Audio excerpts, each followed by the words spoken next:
Now, let's get into the heart of this story, because what happened in the Woro community of Kwara State is something every Nigerian needs to hear about. Imagine a peaceful evening on February 3rd, 2026. The sun is setting, families are getting ready for dinner, and then the unthinkable happens. Hundreds of gunmen on motorcycles surrounded the village, blocking every single exit so no one can escape. This wasn't just a random attack. It turns out these extremists had been sending letters to the community for weeks, demanding that the villagers follow their violent rules. But the people of Woro, who are mostly peaceful Muslims, stood their ground and said no to extremism. Because they chose peace, these attackers decided to take a terrible revenge. They didn't just use guns, they used explosives to rock the community, and the latest reports show that over 200 people lost their lives in this tragedy. The most heartbreaking part? Survivors say the attackers actually used the adhan, the Muslim call to prayer, to trick people. Residents thought it was time for prayer and came out of their houses only to be met by gunmen. It was a calculated and heartless trap. They burned down the traditional ruler's palace, schools and homes, leaving a bustling town of 17,000 people almost empty as thousands fled for their lives into the bushes or across the border. Before we go any further, if you think our rural communities deserve better security and more protection, please hit that like button right now. It helps get this story to more people. And if you haven't subscribed yet, click that subscribe button and turn on notifications so you never miss these important updates. Your support helps us keep bringing you the truth. The government has finally stepped in.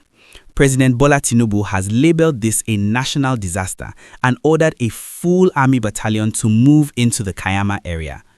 They've started what they call Operation Savannah Shield to hunt down the terror leader behind this, a man known as Sadiku. The good news is that just a few days ago, security forces arrested some key suspects who are now giving up information. We are all praying that this leads to the safe return of the many women and children who were taken away during the chaos.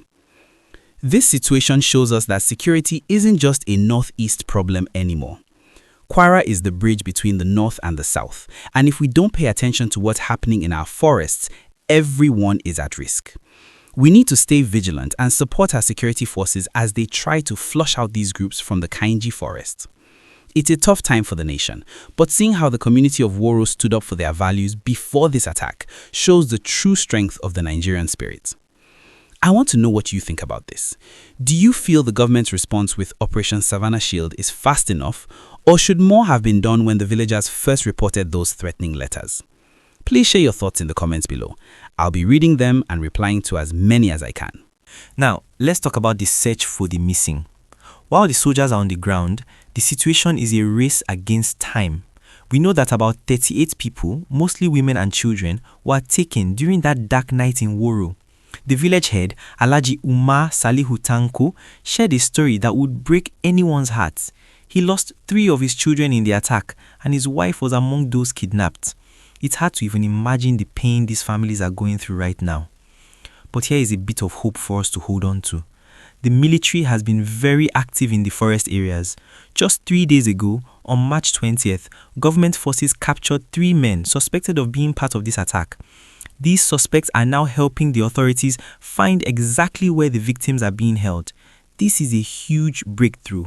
It means the army isn't just wandering, they are getting closer to the hideouts. While the search continues, help is also coming for those who stayed behind. Groups like UNICEF have finally been able to reach Woro. They are bringing medicine, food, and dignity kits to help the women and children who survived.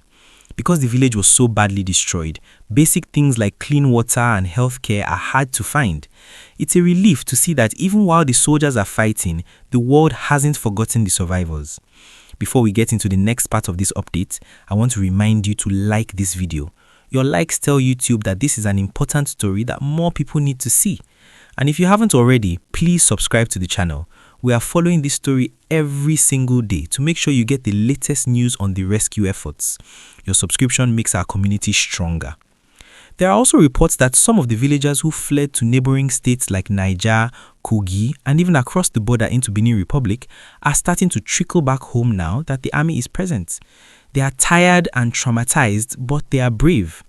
The Savannah Shield operation is creating a safe path for people to return, but the fear is still there. People are still worried that once the soldiers leave, the danger might come back.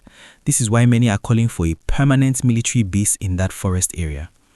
The big question now is, how do we make sure these rescued suspects lead the army to the victims before it's too late?